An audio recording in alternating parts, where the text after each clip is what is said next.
everybody, welcome back. This is Tony ATX, and I wanted to go through a video about Point Blank Sniper, also known as PBS, which is a auction house add-on that helps you search for items at a predetermined price, and then you can look to see if you can get a snipe for that item at a like really cheap price that you're looking for, and then flip it on either that server or another server for a more expensive price. So let's go ahead and get started on that. To get started, you'll want to download Point Blank Sniper. I use CurseForge for all of my add-ons. That way I can create a profile and then download everything and then easily update. But you'll want to download Point Blank Sniper, which is an add-on on CurseForge, and then the other one that you'll want to download and install is Auctionator, because we'll need that for our shopping list. So I'll show you that. Let me switch back over. So like I said, you need to download Auctionator and Point Blank Sniper. And then first, after you get both of those downloaded, before you can start using the tool, you'll need to jump over to the shopping list. Now, the shopping list is you're going to go ahead and create a list, name it whatever you want, and then you'll start typing in items, and you can search for that item. So if I wanted to look at For the Message, I would just type in that item, search for it, and then you can highlight the item, and you can add it to your list. Once you add an item to the list, you can further customize it if you want. If you leave it blank, then it'll bring back that item any level, any eye level if it's gear, and any price that it finds. But you probably want to tweak that item a little bit, and this I haven't updated in a little bit, so I probably should even lower this because of the pricing on it.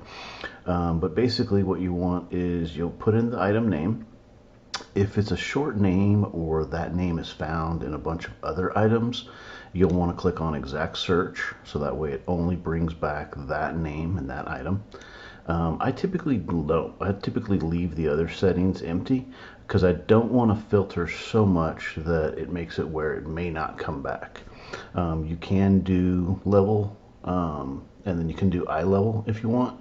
So for instance, if you only wanted to bring back a specific eye level, you can put in a minimum and it'll only bring back anything above that. I typically just use either eye level and price, or just price by itself. The price, I typically put in a max of what I'm willing to pay, and I'm basically asking the sniper to search the server for this item, and if it finds it underneath this price, go ahead and show it to me. Some people will put the item price down pretty low and say only show it to me if it's there on a really, really cheap price. I tend to leave the prices a little bit higher and then decide if I want to buy it at that time. But so you can kind of tweak that and play with it. Once you get that set, go ahead and just click the Edit Item button, and that's done. And then you'll just keep adding items down the list. You'll notice on some of my pets that I have, I'll go ahead and scroll down until I find, let's see, some of the new ones. There we go. Like this guy right here. I went ahead and I put in exact search. Right now I don't have a price set because it's a brand new item, so I don't know the exact price on what it's going to be valued at. So I'm going to go ahead and just play it by ear. When I see it drop, I'll see it come in, and then once it starts to level out in the market, then I'll be able to put a price and say I only want to buy it if it's under X value, because I'm going to flip it on a server, and I typically look for anywhere between 25 to 50% margin. So then I flip it on another server. So, but when an item first comes out, I'll leave it blank. That way it can start to level out. And then, like, say for instance, this guy, we'll edit this guy right here. Go ahead, and because this guy's dropping fast, as you can see. So I'm gonna pretty much say I only want to see this guy if he's 10,000. And then what it'll do is once I go in and I run my sniper, it'll only bring back that pet if it finds it under that value. So once you have your list all set, then you can go ahead and start using it in the sniping. Now, if you do have more than one account, I only edit my list on one account. I hit export, and then I go ahead and Control C, copy that list. When you go to import, do be careful though.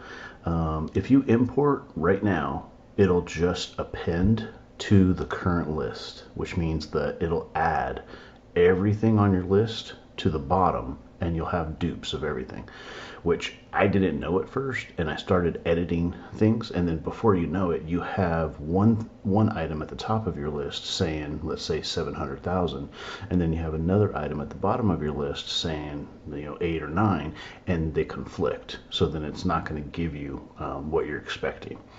So what you do then is you go ahead and delete the item or delete the list, and then import the list fresh each time.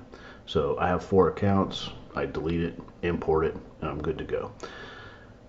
Alright, so now once you get over to the sniping tab, let me stop this for a second. You can start, you can stop, and then these are your different lists, which ones you want to use. The different items that are the different options. I typically have it where it plays a beep when it finds something. It flashes the icon, but then it keeps searching. And then it also highlights if it finds anything new. And then I use keys search, and we'll discuss that here in a second. So those are the 2 settings that I use for that. And over here, those are the different scan modes. So start off in blank, because that will bring back everything on the auction house that is on your list, and it'll be the most I guess user-friendly version of it. It's not the fastest, but it will work no matter what. Keys is the fastest, and that's what I use and what a lot of people use, but you have to maintain the keys database list, and I'm going to go through that in a different video because it's a little bit complex and it'll make this video too long, and not everyone uses keys, so that way if you don't use keys, then don't worry about it. But if you do, check out my next video that I'll post will be about how you update the keys.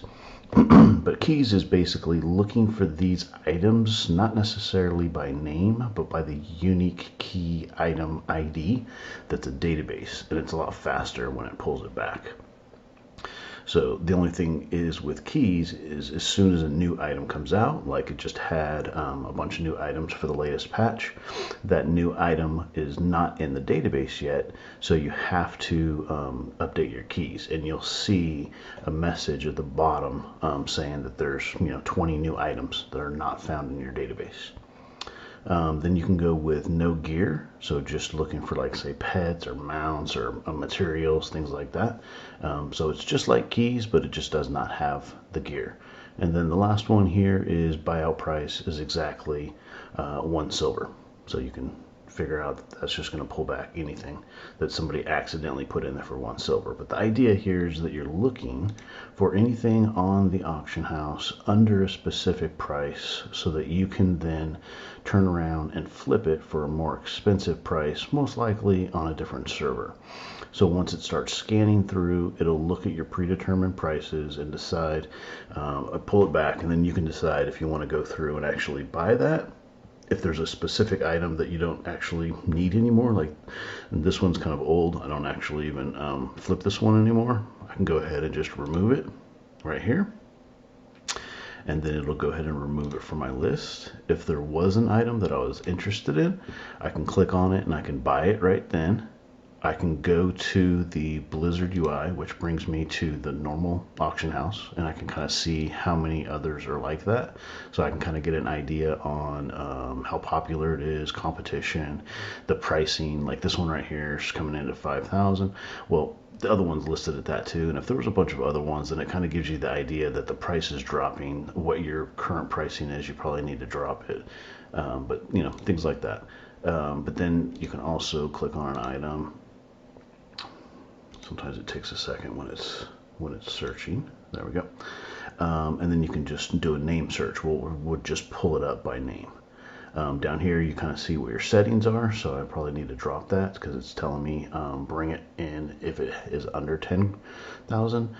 That one I usually don't flip that often anymore either, so I can probably just remove this guy. And then some of these are mostly the new stuff. that I have on here coming in. And then down here at the bottom, it'll tell you how many times that it's gone through and searched everything on this particular server. Because remember, Point Blank Sniper is only looking at the server that you're on. It's not region wide unless you're looking at mats, but it's only looking at the server that you're on, or server cluster. And then it's telling you how many it's done and how many processing it's done. So after a while, I'm scanning with multiple accounts while I'm posting on another one. When I'm done posting, I'll go ahead and stop. If there's nothing I wanted to buy, and I'll go ahead and stop it. I'll log out. I'll go to the next one and then move on. So that's pretty much for Point Blank Sniper. I'll post the links for Point Blank Sniper and for Auctionator down below. And then the other thing I wanted to show you guys is, if you're interested, there's macros that you can set up so that basically you can run Point Blank Sniper as soon as you so hit the macro so you can run it and then start the scan. You can have a macro for buy right here. And you can also set up Point Blank Sniper so that it pops up as soon as you open up WoW. That'll basically be the default, and it will default to the Snipe tab. So that's the information here that you can go ahead and just copy down. I can also put that down below with the links. And then I just had a quick little screenshot. And then the next video I'll get into is about updating keys. So go ahead and follow with that one if you want, and check it out. Other than that, I appreciate your time. Happy flipping.